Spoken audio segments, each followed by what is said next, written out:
Hello class, मैं स्नेहा स्वागत करती हूँ आपका शाश्वत पाठशाला पर। हम क्लास 10th की साइंस पढ़ रहे थे, जिसमें चैप्टर 5 जो कि था लाइफ प्रोसेसेस, उसके बारे में हमने पहला पार्ट पढ़ लिया था। लाइफ प्रोसेसेस यानी कि जैव प्रक्रम।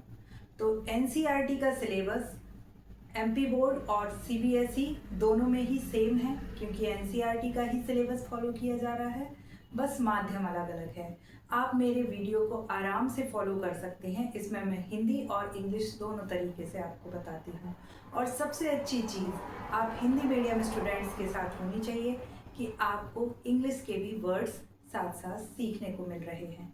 ये वर्ड्स और ये इंग्लिश आपको आगे जा कर के जब आप ग्रेजुएशन में होंगे या जब किसी कॉम्पिटिटिव एग्ज़ाम की तैयारी करेंगे तो आराम से आपको चयनित करवाएंगे। तो इसलिए बिल्कुल मत घबराइए, और हिंदी और इंग्लिश दोनों ही माध्यमों में मैं आपको पढ़ाती हूँ। स्क्रीन पे सारे क्वेश्चंस, आंसर या जो भी डेफिनेशंस हैं वो सारी हिंदी और इंग्लिश में आपको प्रोवाइड करा दी जाएंगी। जैव प्रक्रम यानी कि लाइफ प्रोसेसेस, इसके बारे में हम पढ़ चुके थे। आपको एक क्विक रिवीजन फिर से दे देती हूँ। लाइफ प्रोसेसेस यानी कि जैव प्रक्रम, ये वह प्रक्रियाएं होती हैं जो एक सजीव को चलाने के लिए आवश्यक होती हैं। यानी कि हमारे चारों ओर की जितनी भी चीज़ें हैं, जैसे निर्जीव और सजीव चीज़, हम अंतर आराम से कर सकते हैं। जैसे यह मार्कर, ये निर्जीव हुआ, ये बोर्ड, यह भी निर्जीव हुआ, और मैं एक सजीव हुई। तो हमारे आसपास की जितनी भी चीज़ें जो कि निर्जीव और सजीव यानी कि अलाइव और नॉट अलाइव, इन दोनों में बांटी जा सकती हैं। उनमें मेन डिफरेंस ये होता है कि जो सजीव चीज़ें हैं यानी कि जो अलाइव हैं, जो लिविंग ऑर्गेनिज्म हैं, उनमें लाइफ प्रोसेसेस हो रही होंगी। तो लाइफ प्रोसेसेस यानी कि जैव प्रक्रम वे प्रक्रियाएं हैं जो शरीर को सुचारू रूप से चलाने के लिए आवश्यक होती हैं, जो जीवित होने का प्रमाण है। यानी कि life processes are those processes which are necessary to the living beings. में हमने कौन कौन सी प्रोसेसेस देखी थी? एक प्रोसेस हमने देखी थी, 3 प्रोसेसेस हमने मेनली डिस्कस की थी उस दिन, है ना। पहली प्रोसेस एब्जॉर्प्शन बोल सकते हैं, इसको एब्जॉर्प्शन, इसको बोलेंगे अंतर्ग्रहण। दूसरा बोला था हमने रेस्पिरेशन,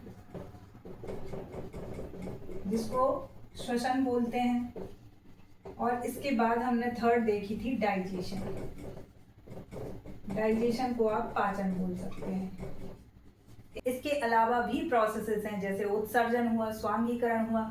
यानी ये जो एब्जॉर्प्शन है ये, या फिर एक्सक्रीशन, ये दोनों चीज़ें क्या है, ये सारी चीज़ें क्या है, एक बॉडी को चलाने के लिए ज़रूरी है, एक लिविंग ऑर्गेनिज्म को रन करने के लिए ज़रूरी है। अगर ये प्रोसेसेस नहीं हो रही हैं तो वो ऑर्गेनिज्म कैसा है, जीवित नहीं है, वो डेड हो चुका है।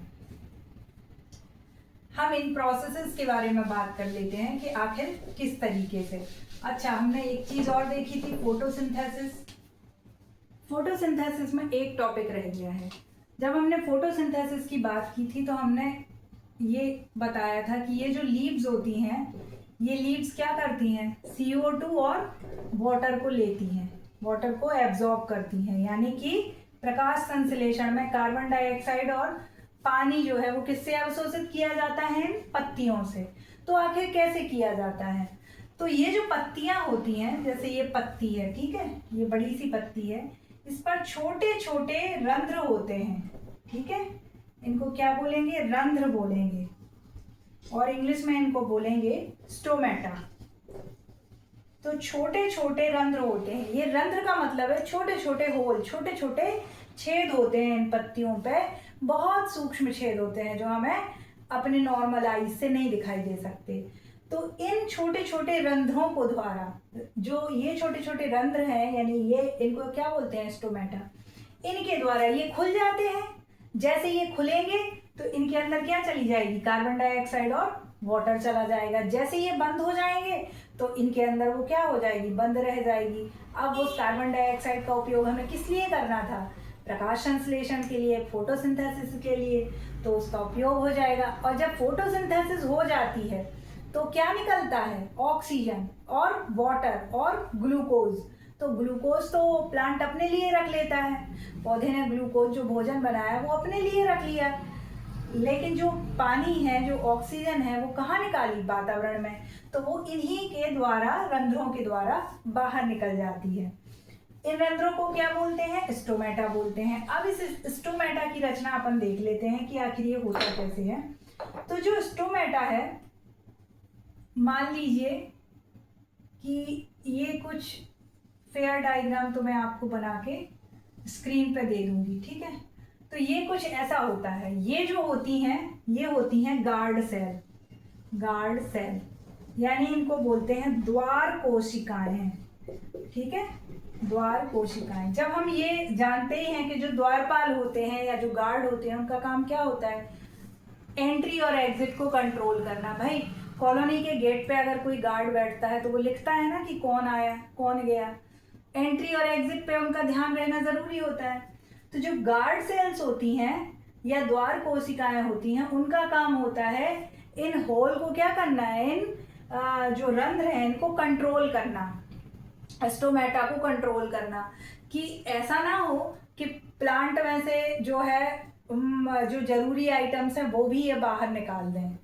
भाई जिस काम के लिए इनका प्रयोग किया जा रहा कि ये पानी अंदर लेंगी, कार्बन डाइऑक्साइड बाहर निकालेंगी, पर ऐसा ना हो कि ये खुले के खुले रह जाएं और कार्बन डाइऑक्साइड कहाँ चली जाए? बाहर चली जाए। तो इसके लिए ये क्या करते हैं? खुलते हैं और बंद हो जाते हैं। तो जैसे ये गार्ड सेल फूलते हैं, है ना, फूलते हैं तो क्या हो जाती है, ये इसका जो है, ये फूलेंगे तो इस तरफ आएंगे, इस तरफ जाएगा, ये इस तरफ जाएगा, तो ये जो रंध्र है ये क्या हो जाएगा? ओपन हो जाएगा। और अगर ये सिकुड़ते हैं यानी श्रिंक होते हैं तो ये रंध्र कैसा होगा? ये क्लोज हो जाएगा। ये फिर कुछ ऐसे हो जाएंगे, हैं, ये ऐसे हो जाएंगे। तो आप चाहें तो इसके डायग्राम आप बुक से और मैं स्क्रीन पर भी लगा दूंगी। तो स्टोमेटा क्या है? स्टोमेटा टिनी होल्स हैं जो कहाँ पर प्रेजेंट है? लीव्स पर प्रेजेंट है, यानी रंध्र छोटे छोटे छिद्र होते हैं जो पत्तियों पर प्रेजेंट होते हैं, पत्तियों की ऊपरी सतह पर स्थित होते हैं। और इनका कार्य होता है वातावरण से जरूरी गैसेस और पानी का आदान प्रदान, यानी to exchange the material from the outside environment. So ये हमने रंध्र देखा, द्वार कोशिकाएं देखी जिन्हें हम क्या बोलते हैं? गार्ड सेल बोलते हैं। आपको क्या लगता है कि जो फोटोसिंथेसिस है वो एक स्टेप होने के बाद उसमें, जैसे प्रकाश संश्लेषण में प्रकाश ले लिया या कार्बन डाइऑक्साइड ले ली, फिर उसके बाद क्या होता होगा? तो कई बार क्या होता है, जो मरुस्थल वाले प्लांट हैं जहाँ क्या होता है, वातावरण के अनुसार पौधे अपने आप को कैसे कर लेते हैं? अनुकूलित। तब क्या होता है कि वो क्या करते हैं, रात को कार्बन डाइऑक्साइड ले ली, ठीक है, और कार्बन डाइऑक्साइड, और रात में वहाँ पे क्या है? नमी है। भाई मरुस्थल है तो दिन में तो बहुत हाई टेम्परेचर है, नमी की मात्रा क्या होगी? कम होगी, ह्यूमिडिटी कम होगी, और उन्हें वातावरण से ही क्या लेना है? वाटर लेना है। कोई अलग से मरुस्थल में प्लांट को पानी देने नहीं जा रहा। तो अब क्या होगा? रात में जो है एनवायरनमेंट से क्या कर लिया? वाटर ले लिया, यानी वातावरण की नमी से पानी खींच लिया और कार्बन डाइऑक्साइड ले ली, और एक बीज का प्रोडक्ट बना दिया, एक सह उत्पाद बना दिया। और जब सुबह हुई, जब सनलाइट आई, तो उस सनलाइट का यूज करके क्या बना लिया? ग्लूकोज बना लिया। तो ऐसा बिल्कुल जरूरी नहीं है, अगर आपके ऑब्जेक्टिव क्वेश्चन में ये आए कि क्या ऐसा जरूरी है कि फोटोसिंथेसिस में होने वाले स्टेप्स तुरंत के तुरंत ही कंप्लीट हो रहे हों, यानी एक स्टेप हुआ, एक चरण हुआ, उसके बाद दूसरा होगा? बिल्कुल नहीं। कभी कभी टाइम भी बीच में लग सकता है, वो डिपेंड करता है कि पौधा किस क्षेत्र का है ना। तो हमने देखा था क्या कि जो न्यूट्रिशन है वो कैसा है? दो तरीके से हो रहा था। एक तो ऑटोट्रॉप्स यानी स्वपोषी जीव, और स्वपोषण, और दूसरा था हेटेरोट्रॉप्स यानी कि विषम पोषी। इसके अंदर हमने एग्जाम्पल लिया था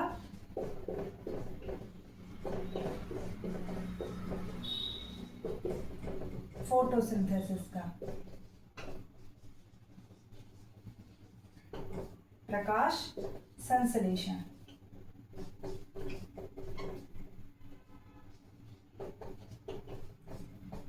इसके अंदर हमें और एग्जाम्पल्स देखने हैं। पोषण का मतलब होता है भोजन का अंतर्ग्रहण करना और उससे ऊर्जा का निर्माण करना, यानी nutrition is the process in which food is taken by the animal और the plant and the energy is produced with that food. So this means कि the food is taken by the organism and the energy is produced by the food material. का मतलब होता है कि जब बाहरी वातावरण से जो जीव हैं, जो ऑर्गेनिज्म हैं, भोजन को लेते हैं और उस भोजन से ऊर्जा का निर्माण करते हैं। अब ऊर्जा का निर्माण कहाँ होता है? कोशिकाओं में होता है। और कई जो ऑर्गेनिज्म हैं वो भोजन बाहर से नहीं लेते हैं, वो अपने भोजन का स्वयं निर्माण करते हैं। तो जो न्यूट्रिशन है यानी पोषण है वो दो तरीके से होता है, या तो जिनने अपने भोजन का निर्माण स्वयं किया है, और दूसरा जो पोषण होगा जिन्होंने अपने भोजन का निर्माण जो है नहीं किया है, बाहर से उन्होंने भोजन लिया है। यानी कि न्यूट्रिशन में ऑटोट्रॉफ्स या सपोसी वे जीव होंगे जो अपने ग्लूकोज का यानी कि फूड आइटम का निर्माण खुद कर रहे होंगे, और हेट्रोट्रॉप्स यानी कि विषमपोषी वे ऑर्गेनिज्म या जीव होंगे जो अपने भोजन का निर्माण स्वयं नहीं कर रहे हैं, वो किसी और पर डिपेंड करते हैं। जैसे प्लांट है, प्लांट के अंदर, पौधे के अंदर तो फोटोसिंथेसिस होती है, जो हमने लास्ट क्लास में भी पढ़ा था। प्रकाश संश्लेषण से क्या हो जाता है? कार्बन डाइऑक्साइड और वाटर को मिला करके सूर्य की रोशनी की उपस्थिति में और क्लोरोफिल के द्वारा क्या हो जाता है? वाटर का और कार्बन डाइऑक्साइड के अणुओं का विघटन हो जाता है, यानी कि वाटर और कार्बन डाइऑक्साइड के मॉलिक्यूल्स टूट करके रीअरेंज होकर के क्या बना देते हैं? ग्लूकोज बना देते हैं, और वातावरण में क्या निकल जाती है? ऑक्सीजन निकल जाती है। तो ये फोटोसिंथेसिस तो हमने पढ़ी थी कि ये कौन करता है? प्लांट करता है। तो फाइनली जो ग्लूकोज का निर्माण होता है वो किस में होता है? प्लांट में होता है।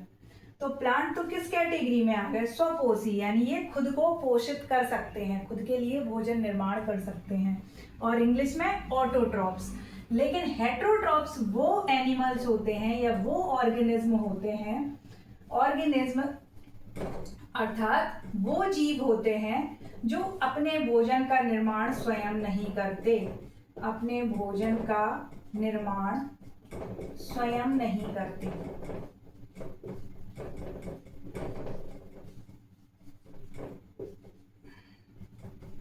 ठीक है, तो ये अपने भोजन का निर्माण स्वयं नहीं करते। These are those organisms which do not prepare their food or which do not prepare the glucose for themselves. तो ये अपने लिए नहीं बनाते हैं खाना, मतलब ये ग्लूकोज का निर्माण करना नहीं जानते। ऐसे कौन से जीव होते हैं? ऐसे एक तो हम कौन हुए? मानव हुआ, ठीक है, जिसको हम क्या बोलते हैं? Human being. और बाकी कौन हुए? Human being. बाकी हुए आपके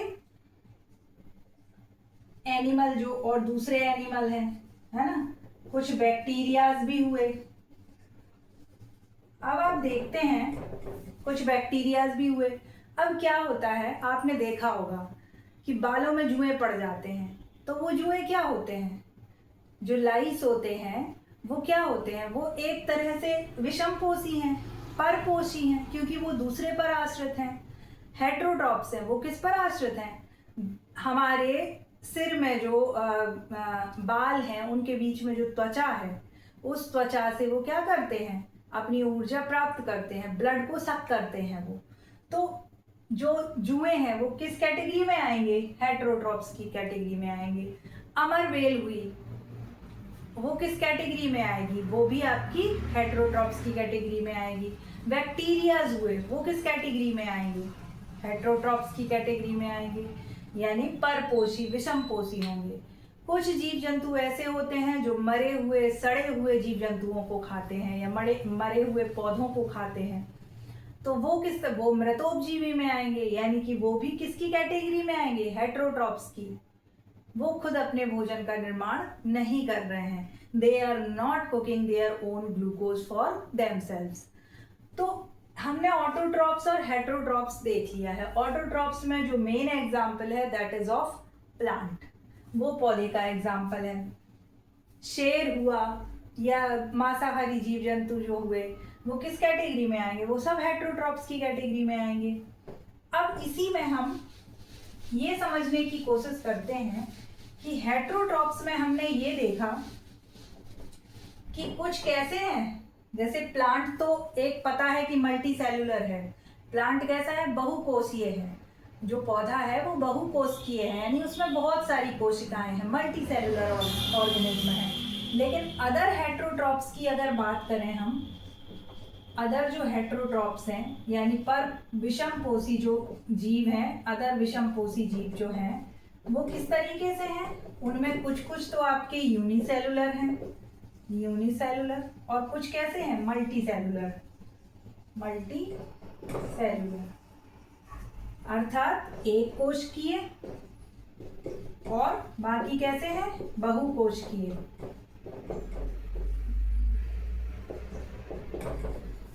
अब एक चीज आती है कि भैया एक कोशिकीय के एग्जाम्पल कौन से हैं? एक तो अमीबा हुआ और दूसरा क्या हुआ? पैरामीशियम हुआ। बहुकोशिकीय के एग्जाम्पल कोई भी जीव जंतु ले लीजिए आप, जैसे शेर ले लीजिए, ठीक है, मानव ले लीजिए। तो जब इनकी रचना यानी कि इनका स्ट्रक्चर ही अलग है, कोई सिर्फ एक सेल से अस्तित्व में है, एग्जिस्ट कर रहा है, और कोई बहुत सारे सेल्स के साथ, तो जिसमें बहुत सारी कोशिकाएं हैं जो बहुकोश की हैं। भैया कोशिका कोशिका मिलकर के क्या बना रही थी? ऊतक बना रही थी, और बहुत सारे ऊतक मिलकर के क्या बनाते थे? अंग। बहुत सारे अंग मिलकर के बना रहे थे अंग तंत्र, और ऐसे बहुत सारे अंग तंत्र मिलकर के क्या बना रहे थे? मानव। यानी कि बहुत सारी सेल्स ने टिश्यू का निर्माण किया था, और टिश्यू मिलकर के बन रहे थे ऑर्गन, ऑर्गन मिलकर के ऑर्गन सिस्टम, और बहुत सारे ऑर्गन सिस्टम मिलकर के एक ह्यूमन बीइंग बन रहा था। तो ये वाली कंडीशन में तो बहुत सारे क्या है? टिश्यूज हैं, ऑर्गन्स हैं, बहुत सारे अंग हैं, पाचन करने के लिए, श्वसन करने के लिए, रेस्पिरेशन के लिए, डाइजेशन के लिए। लेकिन यहाँ पे सारा काम किसको करना है? सिर्फ इसी एक कोशिका को। तो हम अमीबा की बात करते हैं। अमीबा और पैरामीशियम, इन दोनों से हम पोषण यानी कि न्यूट्रिशन जो है वो समझने की कोशिश करेंगे कि यूनिसेलुलर यानी कि एक कोशिकीय जीवों में यह पोषण कैसे होता है। हम समझने की कोशिश कर रहे हैं कि भैया ये एक ही कोशिका है। भाई हम तो बहुकोशिकीय हैं, बहुत सारी सेल्स हैं हमारे पास मुख है, हमारे पास हाथ है, हम हाथ से भोजन उठा करके मुख को देते हैं, मुख में भोजन दांतों के द्वारा चबाया जाता है, उसके बाद वो हमारी आहार नाल में अंदर जाता है, यानी कि फूड आइटम हमने लिया, मुंह में उसको क्या किया? सलाइवा के साथ मिक्स किया, एलिमेंट्री कैनाल से उसको स्टमक की तरफ पास ऑन कर दिया। तो ये सब हमारे पास तो ये व्यवस्थाएं हैं, लेकिन जिसके पास सिर्फ एक ही कोशिका है, just like amoeba and paramecium, वो क्या करते होंगे? इसी को हम समझने की कोशिश करते हैं।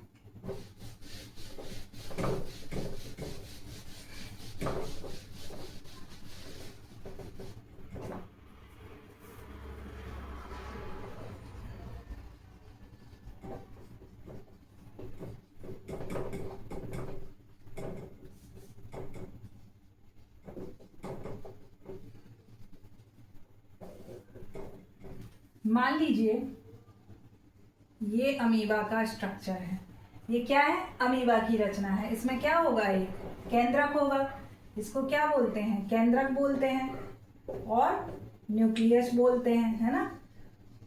तो ये अमीबा है, ये इसकी रचना है। अब क्या हुआ? इसने यहाँ पे देखा क्या? Food item. ये क्या है? इसको मैं एफ लिख देती हूँ। ये क्या है? फूड है, यानी कि भोजन का कण है। अमीबा कहाँ पाया जाता है? गंदे पानी में। तो जो तालाब का पानी है, अधिकांशतः तालाब का जल कैसे होता है? इकट्ठा रहता है हमेशा। नदी का तो क्या है? बहता रहता है, तो वो स्वच्छ होता रहता है। पत्थरों के द्वारा, मिट्टी के द्वारा, कंकड़ के द्वारा वो कैसा हो जाता है? फिल्टर हो जाता है। लेकिन जो तालाब का पानी होता है, पॉन्ड वाटर होता है, वो कैसे होता है? हमेशा एकत्रित रहता है, और इस एकत्रित होने के वजह से तापमान और इन सब दशाओं की वजह से उसमें गंदगी होने के चांसेस बहुत ज़्यादा होते हैं और उसी गंदे पानी में क्या पनपता है, अमीबा, जो कि क्या है, एक कोशिकीय जीव है। आपको याद होगा कि कोशिका की खोज यानी सेल की डिस्कवरी रॉबर्ट हुक ने 1665 में की थी, लेकिन वो उन्होंने डेड कॉर्क में की थी, यानी मृत कोशिका की खोज की थी। यही आगे चल करके 1674 में 1674 में ल्यूवेनहॉक ने पॉन्ड वाटर में यानी तालाब के जल में जीवित कोशिका की खोज की थी। तो इस तरह से आप ये फैक्ट्स भी याद रखिए, मोस्ट इंपॉर्टेंट हैं और इनसे आपके ऑब्जेक्टिव क्वेश्चन 100% बनने वाले हैं। तो जैसे ही ये फूड आइटम इसने देखा तो इसके ये जो स्ट्रक्चर्स हैं, है ना, तो इसका स्ट्रक्चर कैसा होता है, इसकी रचना कैसी होती है, फ्लेक्सिबल होती है। फ्लेक्सिबल यानी कि ये अपनी रचना को तोड़ मरोड़ सकता है, कैसे भी ये डिजाइन बदल सकता है अपनी। फ्लेक्सिबल मतलब एडजस्ट कर लेना, अपने आप को एडजस्ट कर लेना। तो ये क्या करता है, एडजस्ट कर लेता है। कैसे एडजस्ट करता है कि ये यहाँ से इसको अपने ये जो स्ट्रक्चर्स हैं इनको ऐसे बढ़ाता है, ठीक है, ऐसे बढ़ाता है, ठीक है। तो ये क्या है, ये है इसके क्या, कूट पाद या अंगुली जैसे प्रवर्ध। घबराइए मत, इंग्लिश भी बताऊंगी आपको, अंगुली जैसे प्रवर्ध, और इंग्लिश में इनको बोलते हैं स्यूडो लैग, ठीक है, या आर्टिफिशियल लैग। तो अमीबा ने क्या किया, इस स्यूडो लैग में मतलब अपनी जो रचना है उसको बदल करके ऐसा किया, और ये जो फूड आइटम था इसको क्या कर लिया, घेर लिया, इसको घेर लिया, और इसको यहाँ अपने, यहाँ इसका क्या भरा हुआ है, साइटोप्लाज्म, है ना। साइटोप्लाज्म हमने पढ़ा ही है कि जो लिक्विड फ्लूइड रहता है कोशिका के अंदर और केंद्रक के चारों ओर, वो फ्लूइड क्या होता है, साइटोप्लाज्म, उसको बोलते हैं जीव द्रव्य। तो यहाँ इसने क्या किया, इस फूड आइटम को अपने अंदर कैप्चर कर लिया। इनको हिंदी में बोलते हैं अंगुली जैसे जो प्रवर्ध हैं उनको कूटपाद बोलते हैं, और इंग्लिश में बोलते हैं स्यूडो लैग यानी आर्टिफिशियल लैग। अब जब ये सेकंड स्टेज क्या होती है कि ये जो निर्मित हो गया है यहाँ पे, अब इसने क्या किया, इसको इस तरीके से अपना बंद कर लिया। तो ये जो स्थान है, ठीक है, ये जो प्लेस है जहाँ पे फूड आइटम क्या हो गया, ये पूरा फूड था, कैद हो गया, किस चीज के लिए, डाइजेशन के लिए। तो ये इसकी प्रोसेस क्या थी, अमीबा की ये कौन सी प्रोसेस थी, ये एब्जॉर्प्शन की प्रोसेस थी, यानी कि इनटेक करने की, फूड को अंदर लेने की प्रोसेस थी। वो किसके द्वारा लेता है अंदर, अपने अंगुली जैसे प्रवर्धों यानी कि स्यूडोलैग्स से अमीबा फूड आइटम को अंदर लेता है। अब इसने क्या किया, यहाँ पे ये जो स्थान बन गया, ये क्या बन गया, खाद्य रिक्तिका, खाद्य रिक्तिका। इसको इंग्लिश में बोलते हैं फूड वैक्यूल। अब इस फूड वैक्यूल में इस फूड आइटम का क्या होगा, डाइजेशन होगा। ये फूड क्या होगा, इस फूड वैक्यूल में डाइजेशन होगा। डाइजेशन यानी कि जो भोजन है वो कैसा होगा, टूटेगा, टूटेगा किसमें, छोटे छोटे कणों में, छोटे छोटे कणों में, इतने छोटे कणों में टूटेगा कि जिसका जो है रस है, मतलब जिसका जो तत्व है इंपॉर्टेंट, जिससे क्या निकलनी है ऊर्जा, वो डायरेक्ट इसमें अमीबा के द्वारा मिलाई जा सके। तो पहला स्टेप क्या हुआ, भोजन का अंतर्ग्रहण यानी भोजन का इंटेक किसके द्वारा, अंगुली जैसे प्रवर्धों के द्वारा यानी कूटपादों के द्वारा यानी कि आपके स्यूडोलैग्स के द्वारा। दूसरा स्टेप क्या हुआ, फॉर्मेशन ऑफ फूड वैक्यूल यानी कि खाद्य रिक्तिका का निर्माण। और थर्ड स्टेप क्या हुआ, उसमें उसके अंदर डाइजेशन। अब फोर्थ जो स्टेप है, उस स्टेप में क्या होगा कि इसका जो जूस है ना, इसका जो रस है, किसका रस, इस फूड आइटम का, वो कहाँ घुलना है, अब वो घुलेगा कहाँ पे, घुलेगा जीव द्रव्य में, जीव द्रव्य में, ठीक है। कैसे घुलेगा, ये जो फूड वैक्यूल है ना, ये अब टूट जाएगा, है ना, जो फूड वैक्यूल बना था वो टूट जाएगा और कहाँ मिक्स हो जाएगा ये जूस, साइटोप्लाज्म में। तो अब जूस को कहाँ जाना है, साइटोप्लाज्म में। इसके लिए क्या हो रहा है, फूड वैक्यूल खाद्य रिक्तिका क्या हो रही है, एंड हो जाएगी और अमीबा अपने वापस पुराने वाले शेप में आ जाएगा।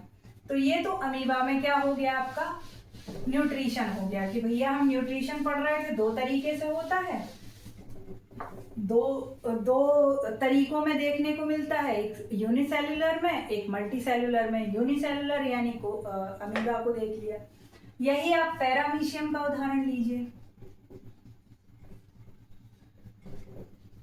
तो जो पैरामीशियम होता है इसकी एक क्वालिटी है कि इसका फिक्स्ड शेप होता है, फिक्स्ड शेप, ठीक है, यानी एक निश्चित आकार, जो कि किसका नहीं होता, अमीबा का। निश्चित आकार अमीबा का तो नहीं था, वो तो अपना सीउडोलैग बना पा रहा था, अपना जो है कूटपाद निर्माण कर पा रहा था, उससे वो फूड आइटम पकड़ लेता था। तो ये फिक्स्ड शेप होता है। अब इसके चारों ओर जो है सेल मेम्ब्रेन जो होती है, सेल मेम्ब्रेन के चारों ओर सीलिया, सीलिया एक और भित्ति होती है, ठीक है, एक और भित्ति होती है, यानी कि जो कोशिका थी, जो सेल थी, उसके भी चारों ओर क्या होती है, कोशिका के चारों ओर कोशिका झिल्ली होती है।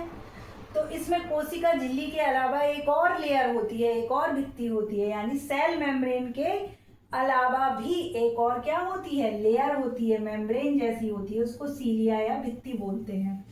तो ये पैरामीशियम क्या करता है कि उसी से अपने भोजन को क्या करता है, लेता है, उसी से अपने भोजन को इनटेक करता है, उसी से भोजन को इनटेक करता है। इनटेक यानी कि लेता है, और भोजन लेने के बाद वह क्या करता है, इसमें मूवमेंट करा करके, इसमें जैसे यहाँ फूड लिया उसने, ठीक है, और यहाँ से क्या हो गई, मूवमेंट हुई, तो ये मूवमेंट करा करके वो क्या करता है, धीरे धीरे भोजन को डाइजेस्ट करता है, पचाता है, और फाइनली उसका रस कहाँ घोल लेता है, ये इसका न्यूक्लियस है, ये जीव द्रव है, तो इसमें उसका रस घोल लेता है।